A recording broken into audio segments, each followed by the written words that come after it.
Na teoria do octeto, nós vamos ver que foi observado que os átomos, ao fazerem as ligações químicas, adquiriam uma configuração eletrônica na camada de valência, ou seja, na última camada, de 8 elétrons. E que esses 8 elétrons na última camada conferem essa estabilidade para a formação dos compostos. Os 8 elétrons na última camada já eram observados nos elementos que fazem parte da família dos gases nobres, com exceção o hélio, que é estável com 2 elétrons apenas. Todos os átomos que pertencem à família 8A são estáveis com 8 elétrons na última camada. E essa estabilidade é vista pelo fato deles serem elementos, átomos que não reagem, não formam combinações com outros elementos, não fazem ligações químicas, Cossel estava estudando substâncias iônicas e Lewis estava estudando as substâncias moleculares. Então, eles propuseram que as combinações químicas eram resultado da estabilidade da união de átomos com 8 elétrons em suas últimas camadas eletrônicas. Para o Cossel, essa estabilidade era obtida por meio da doação de elétrons, originando as ligações iônicas, e para Lewis, o compartilhamento de elétrons é o que possibilitava a formação das ligações covalentes, que é um conceito que a gente vai ver mais para frente. A ligação iônica, como o próprio nome diz, ocorre entre íons, ou seja, entre cátion e ânion, não necessariamente na proporção 1 para 1, como a gente vai ver mais para frente. Mas o cátion, só para a gente relembrar, é o íon positivo, aquele que perde elétrons, e o ânion é o íon negativo, que recebe elétrons, e ocorre uma atração eletrostática entre eles. Essa atração eletrostática é devido à transferência definitiva de elétrons da espécie que vai formar o cátion para a espécie que vai formar o ânion. Então, vendo de um modo geral, se a gente tem um átomo A e um átomo B fazendo ligação iônica, o átomo A está transferindo definitivamente elétrons para o átomo B. Então, nós temos uma espécie química que cede elétrons, ou seja, que doa elétrons, e outra que recebe elétrons. Sempre assim, diferentemente do que vai acontecer na ligação covalente. Quem são, quais são os elementos que sempre vão ceder elétrons aqui nesse caso? São os metais. Principalmente nesse caso, a gente vai analisar mais na família A, por exemplo, a família 1A, 2A e 3A. Os átomos que têm como característica receber elétrons são os não metais, ou seja, são ametais, semimetais, hidrogênio, são espécies químicas que vão gerar ânions. Então, a atração eletrostática ela acontece entre cátions e ânions devido a essa transferência definitiva de elétrons, ou seja, a formação de cátion e a formação de ânion. Bom, a teoria do octeto ela tem total relação com a tabela periódica. Existem as famílias que doam e as famílias que recebem. Então, a gente vai analisar aqui para a família A, quem doa e quem recebe. Lembrando que o número da família é a quantidade de elétrons que aqueles elementos têm, que o átomo daqueles elementos tem na última camada. Então, elementos da família 1A, todos com um elétron na última camada, ou camada de valência também, a gente pode chamar assim. E isso segue para todos os elementos na família A. A família 1A, especificamente, com um elétron na última camada, tem uma tendência a doar este um elétron. Por quê? Ao doar um elétron, a camada anterior, a última, passa a ter 8 elétrons. E também existe uma questão relacionada à energia de ionização. O gasto energético para doar um elétron é muito menor do que o de receber 7 elétrons, porque esses 7 elétrons precisariam vir de algum outro átomo. E a gente viu que a energia de ionização, à medida que você retira mais elétrons, ela aumenta muito. Então, nesse caso, é energeticamente mais favorável a doação de um elétron.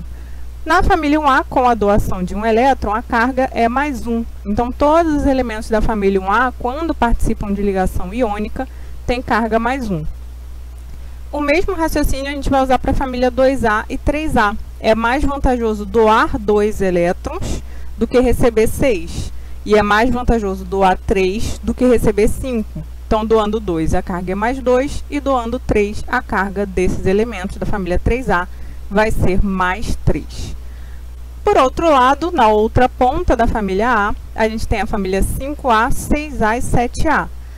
E nesse caso, quem é da família 5A já tem 5 elétrons na última camada. Então, torna-se muito difícil arrancar os 5 elétrons. É mais fácil que ele receba 3 elétrons e fique com 8 elétrons na última camada. Recebendo 3 elétrons, a carga dele é 3 menos, né? Recebeu 3 cargas negativas. Para a família 6A, que já tem 6 elétrons, para completar o octeto, né, para chegar a 8 elétrons na última camada, ela recebe 2 elétrons e fica com carga 2 menos. E a família 7A, que já tem 7 elétrons, recebe 1 elétron para concluir, né, para completar o seu octeto, e a carga fica menos 1, que foi a quantidade de elétrons que ela recebeu. Reparem que aqui a família 4A e a família 8A não fazem parte do estudo que a gente está fazendo para a ligação iônica. Bom, existe uma representação que é muito interessante da gente ver rapidamente, que é a representação de Lewis ou a representação eletrônica, que é quando você coloca ao redor do elemento, né, do símbolo daquele elemento, a quantidade de elétrons que ele tem na última camada. Ou seja, é o número da família que ele pertence lá na tabela periódica. Então, sódio é da família 1A, 1 elétron na última camada. Magnésio é da família 2A, 2 elétrons na última camada. A gente pode representar esses elétrons como bolinhas ou como xizinhos, tá? Isso vai ajudar na hora que a gente for começar a obter as fórmulas iônicas dos compostos que a gente vai formar mais para frente.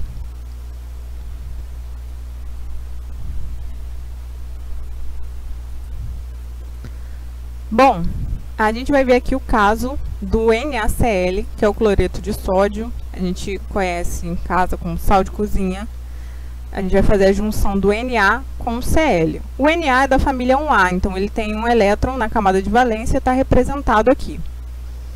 O Cl é da família 7A, então ele tem 7 elétrons na última camada.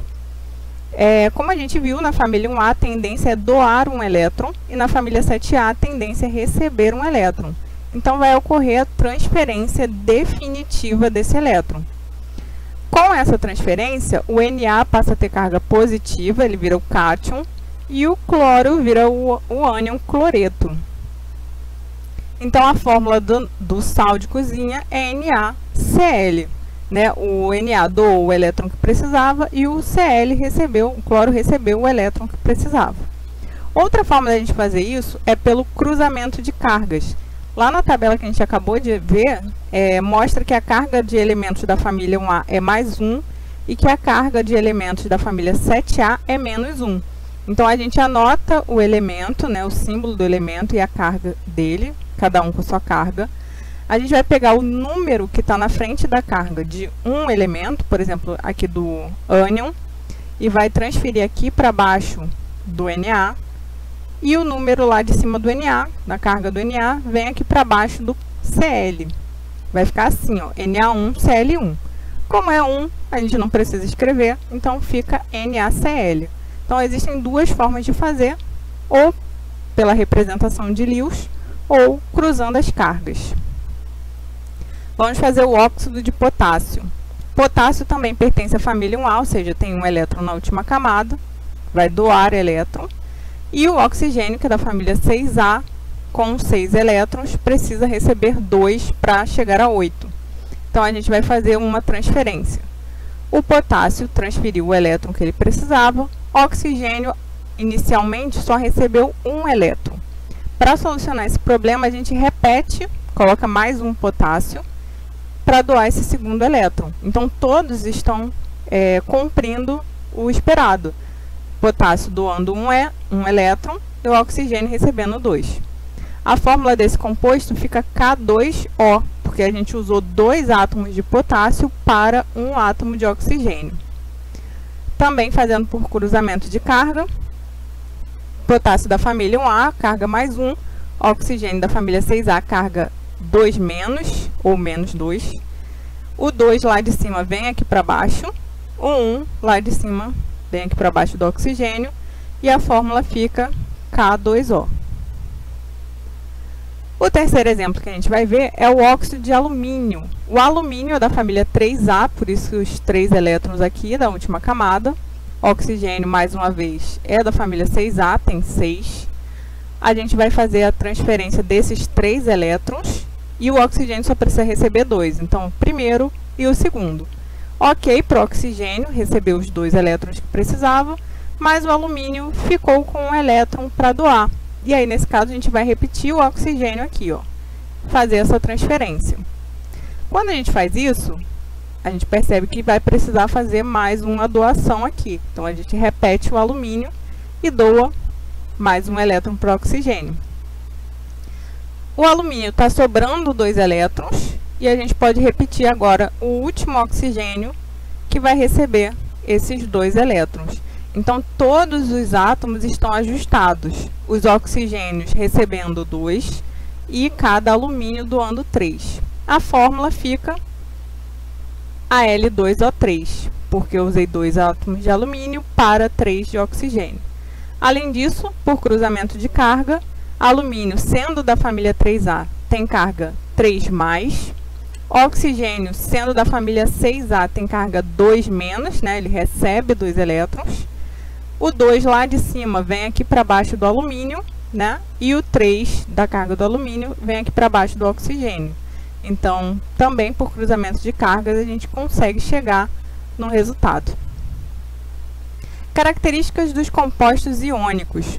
Os compostos iônicos são estruturas eletricamente neutras. Se você reparar, todos os ajustes que nós fizemos nos exemplos equilibram as cargas, né? Então, eles formam o que a gente chama de retículo cristalino, que são redes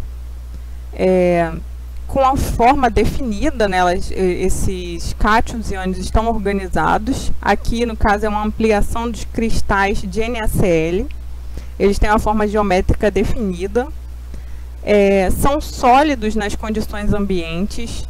Tem ponto de fusão e ebulição bem elevados. Em geral, eles são duros e quebradiços, então algumas pancadas em determinados pontos promovem, né, quebra desses compostos. E a condutibilidade elétrica, a gente consegue ver quando eles são dissolvidos em água ou puros no estado líquido, né? Se eles forem fundidos, derretidos, eles são capazes de conduzir eletricidade, porque por conta, né, dessa diferença de carga entre cátions e ânions. O melhor solvente para esse tipo de composto é a água. Eu sou a professora Gisele e você acabou de assistir mais um vídeo do canal É Química, não surta. Deixe o seu like e compartilhe este vídeo com aquele seu amigo que anda de cabelo em pé com química. Não esqueça de se inscrever no canal e ativar as notificações. Eu encontro vocês na próxima aula.